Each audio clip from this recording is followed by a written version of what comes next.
Hello लोगोफोर, नोंथांमोनखौ आरोबाव आंनि बे गुबुन मोनसे गोदान भिडिअ बरायहरबावबाय। आसा खालामो नोंथांमोना भिडिअखौ मोजां मोनगोन।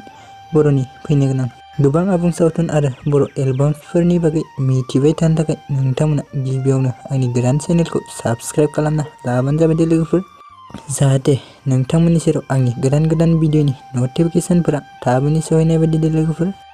स' नोंथांमोना एसेब्लाबो मिथिखाबाय जानांगौ टाइटेल एबा थाम्बनेइलाव नायनानै दिनै आं मानि सायाव आपडेट लानानै फैदों। एक्चुअली लोगोफोर, दिनै आं मोनसे बर' अफिशियेल मिउजिक भिडिअनि सायाव आपडेट लानानै फैदों दे। बे अफिशियेल मिउजिक भिडिअनि टाइटेलानो जाहैबाय फागुना फैनानै। एक्चुअली लोगोफोर, बे अफिशियेल मिउजिक भिडिअखौ जोंहा बर'नि मुंदांखा प्रडाक्सन बिथां आब' रिया ब्रह्मनि चेनेल आरबि फिल्म प्रडाक्शनाव आपल'ड खालामदों दे लोगोफोर। स' नोंथांमोनाथ' मिथिखायो बे आरबि फिल्म प्रडाक्शन बेनारजों दिहुनजानाय मिउजिक भिडिअ एबा आबुं बर' सावथुनफोरानो नायनो मोजां जायो होननानै।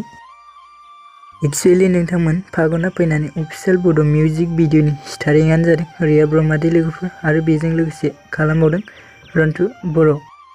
आरो नोंथांमोन, बेजों लोगोसे गुबुन मोसाफागिरिफोरखौबो जों नुनो मोनदों दे। बिसोर जाबाय बिष्णबि मुसाहारि, मनिषा ब्रह्म, बिलिना गयारि आरो फुंजा ब्रह्म दे लोगोफोर।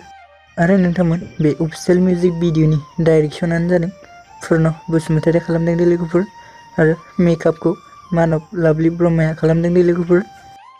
एक्चुअली लोगोफोर, बे अफिशियेल बड' मिउजिक भिडिअनि सिंगारानो जादों निथामनि बर' दे लोगोफोर, आरो बे अफिशियेल बड' मिउजिक भिडिअनि लिरिक्स एन्ड टिउनखौ स्कर खालामदों होनोबा खनसे ब्रह्मया खालामदों दे लोगोफोर। स' लोगोफोर, नोंथांमोना जुदि बे अफिशियेल मिउजिक भिडिअखौ नायाखै अब्ला आंनि चेनेलनि गेजेरजों नायनो हागोन दे लोगोफोर। भिडिअनि लिंकखौ डिसक्रिपशनाव होनानै दोननाय जादों। स' लोगोफोर, भिडिअखौ बेखिनिसिम नायनायनि थाखाय नोंथांमोननिसिम रोजा रोजा साबायखर थाबाय दे। गोजोन्थों।